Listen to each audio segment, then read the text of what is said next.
In today's video, I'm going to give you a weekly tour of my yard and gardens. Here we go.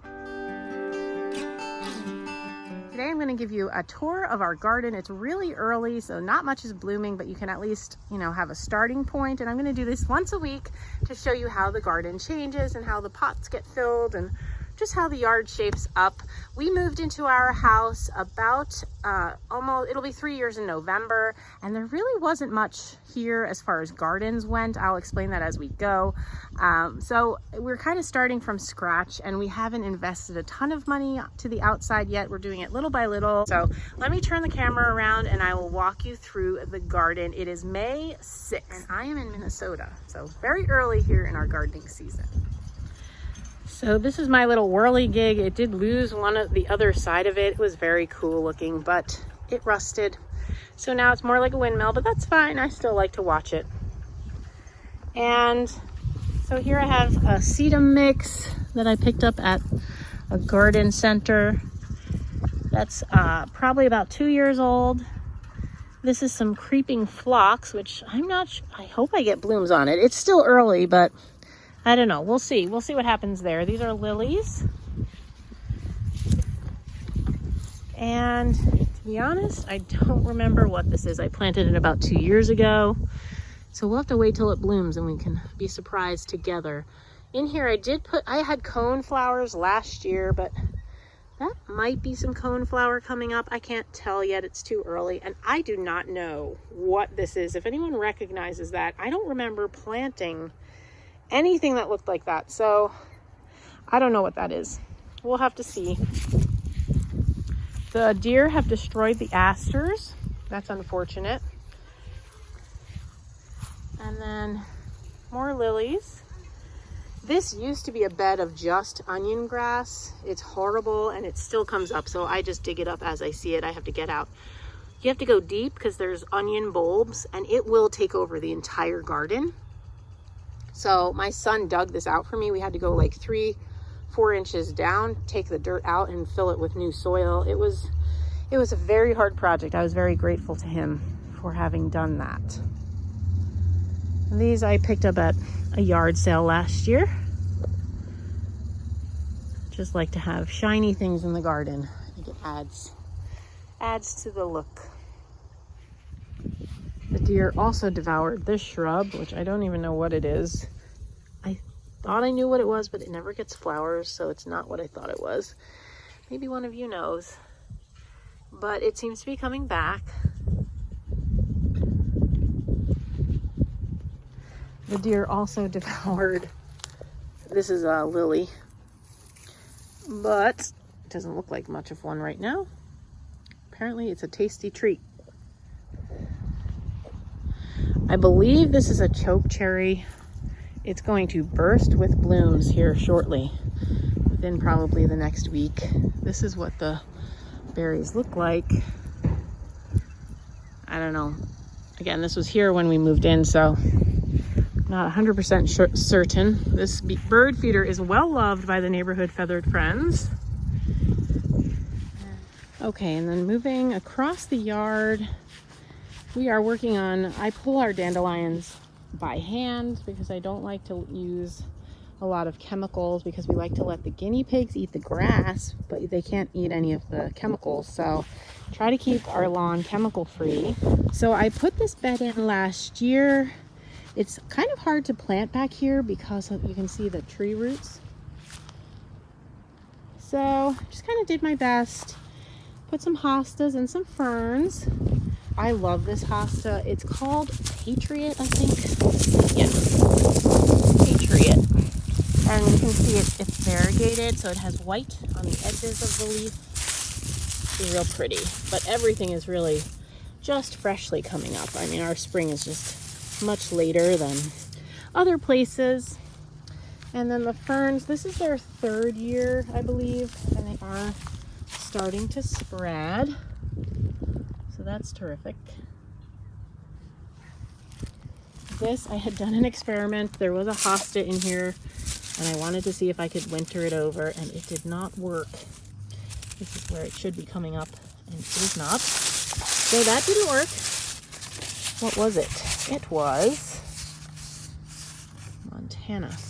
So I am going to figure out something else to do. I'll probably just put some annuals back here, but it was a good experiment, you know, good to know what your garden and your plants can handle. And Minnesota winter in a pot is not easily handled by a hosta, I suppose.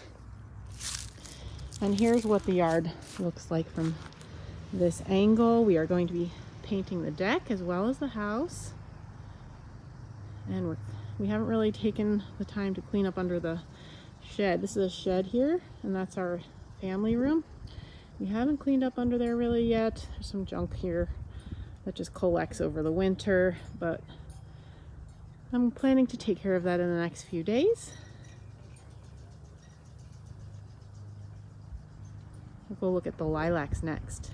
And while it's lilac season in other places, not quite here yet. It's kind of early for us still. This is a boomerang dark purple. We planted this not last year, but the year before. The deer leave this one alone. However, this one apparently makes a wonderful snack for them because they have chewed it down multiple times. This one is called, whoopsie, Sensational Lilac.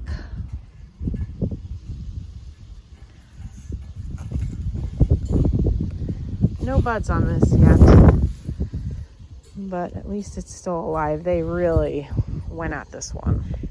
If you watch my other channel, my thrifting channel, Nicole Northgarden, you might have seen I found this guy at the bins back in February, and he's perfect for the veggie garden because his spoons clank together and make sounds to kind of scare away the critters.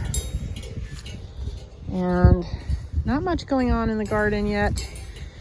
My strawberries are coming up lovely. My asparagus is way over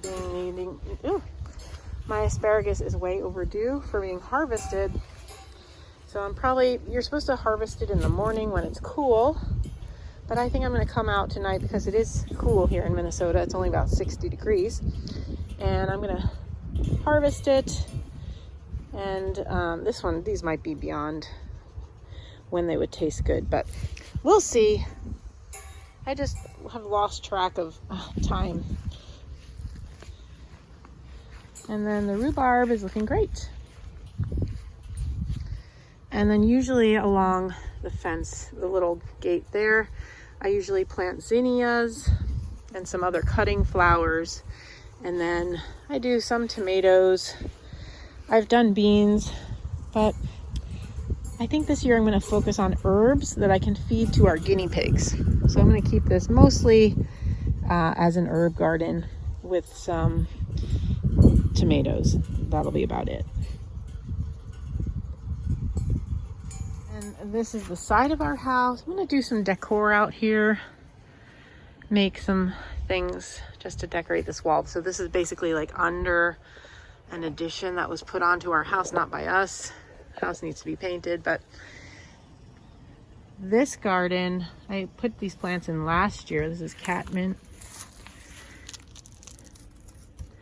and this is rhododendron, and despite the fact, yeah, there it is. It is alive. It's been looking kind of sad. I need to look up what's going on with it. It's got these spots on it, and it did not look great last year either. So I'm gonna need to see what I need to do to improve that situation. This is kind of the neglected side of the house. The house had nothing planted when we moved in 2 years ago. So it's been kind of like little by little trying to add plants, and I have not focused much time or resources on this side of the house. So that was another rhododendron that died. These are all plants that my friend gave me last year, which was super nice of her. She split some of her perennials and gave them to me. And then over here, this is the front of the house. And this is probably where I've focused most of my attention and resources since we've lived here. I'm thinking of getting, this is a white hydrangea, but it was only like one stick when I bought it. It was on clearance, and you know, it comes back every year, but it's not doing super great. I like a bigger shrub here, so I may dig that up and put a bigger one from the nursery in and move that one to another spot. We'll see. And the columbine is always the first thing that I get because I don't have any spring flowering bulbs. So this is one of the first things that I get in my garden. These are lilies I got from the neighbor. I have them all in my, actually these I think I bought at Walmart to go with the ones that I got from the neighbor. Most of them are yellow daylilies. I think that one there is a different one, and or these two, that's what it is. These two are different. I think they might be orange, and then this is yellow, and those two are yellow. And I think I got yellow to go with it, although I'm not entirely, I can't remember now. You know, winter is so long here that you kind of forget what you have. But see, these videos will help me keep track. And then this is sedum, and I split it a few years ago, and now I have different areas of. This is a giant hosta I bought off a neighbor, so I don't know the name of it, but it has very big leaves. It looks like something might have been nibbling it. You know, that is an issue here.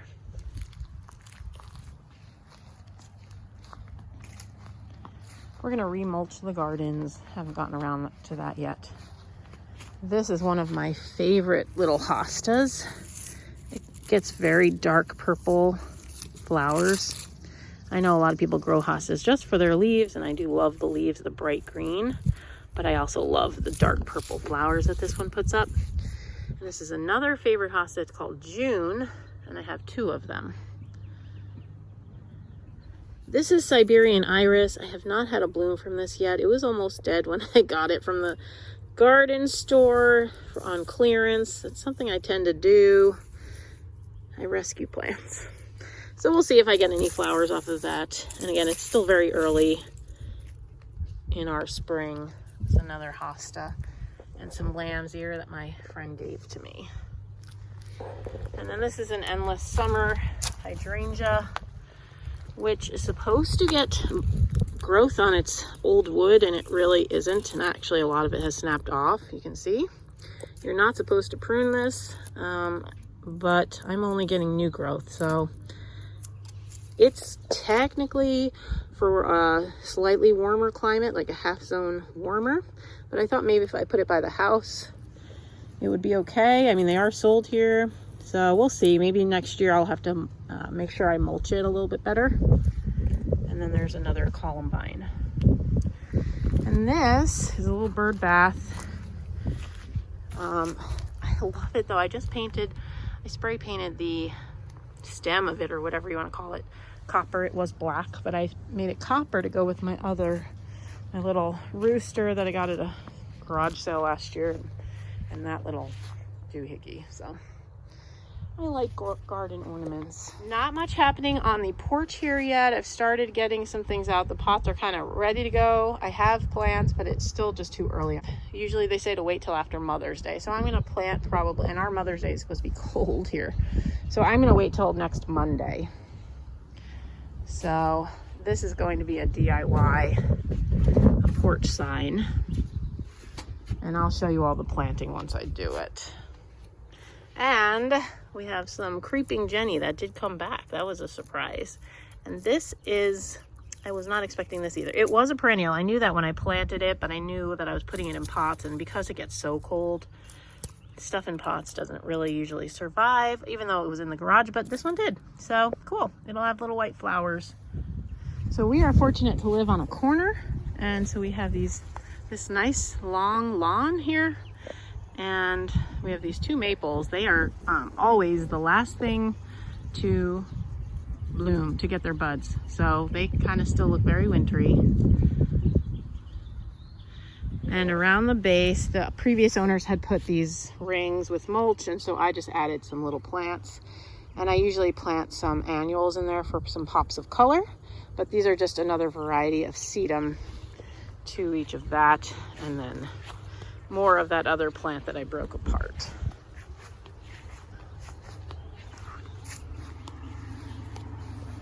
Here are my plants in waiting. So these are for the front yard. I do a red, white, and blue theme. So I've got wave petunias. I kept it easy because I just had to get into the garden center, get my stuff, and get out. I got what I always call angel wing begonias. These say dragon wing, so I don't know if it's something different or if I've just been calling it the wrong thing. But these do very well in pots on my porch. Here's some bacopa, that's a favorite of mine. Calibrachoa. And then these are other, this is different. This is a begonia I've never had before. Red Dibs Cherry Mint. So I don't know what that's going to look like if you just grow it for the leaf or if there's a, I mean, I assume there's a flower, but I don't know what it looks like. I got it because I like the leaves. And then I always put some creeping Jenny in that pot where it came back. I just like the way that looks. And this is just a Swedish ivy. And I got some tomato plants. I don't do mine from seed. It just takes too long. And I love this. I thought this was really different for one of my pots. Junkus Big Twister. And then I got this actually to put, this ivy plant to put inside, and I have something ready to go. Been needing an ivy plant, so that's actually gonna go indoors. So I got 2 cherry tomato plants and then a patio one that says it's specifically good for patio, this one. And then this I thought was cool, is fiber optic grass. I'm gonna use that on my deck box. And then I got these 2 with the variegated geraniums with the variegated leaves. I thought were kind of neat, but they also have red flowers. So kept it simple this year because I just didn't have time to spend a lot of time, or didn't want to spend a lot of time in the garden center. These shrubs we did last year, we're gonna mulch this whole area, and that's where our garbage cans go, which is kind of unattractive, but it is what it is. So I'm gonna plant some shrubs here that my friend is giving to me. I'm gonna try to take that out as best as I can. We're painting the house and redoing the gutters this year, so this will all be changing. But we're just gonna try to clean this up a little, put mulch down so the garbage cans will still be here, but at least they'll be on mulch. It'll look a little nicer. We're gonna change the gutters so that'll look nicer. This, this shrub, I never know how to say. Is it Weigela? I'm not sure. Anyway, again, it's supposed to come up on its old wood as well, and it's doing that a little bit, but not very much. I'm in the light here. Let me move. So I don't know why. At first we thought it was dead, and at least it started coming up from the base. So I'm not sure why it didn't do well here. Maybe I need to mulch it more. Again, this area gets a lot of wind and snow in the winter, so maybe it has something to do with that. And then these are 2 dogwoods that we planted last year. Winter canary dogwood, and that's gonna be lovely. You can see they're gonna get lots of nice little blooms. I mean, they're tiny shrubs because we just planted them, but they will look lovely once they bloom. And then eventually we're getting a fence, and once we get the fence, we're gonna take this great big evergreen out, but right now it provides us with a little bit of privacy in our backyard, which we kind of lack. But now we've come back around to the other side. So not a ton in the gardens yet, but I want to do a weekly tour to show how they change and show the different beds I'm putting in. And that's all that I had for you today. Have a good day.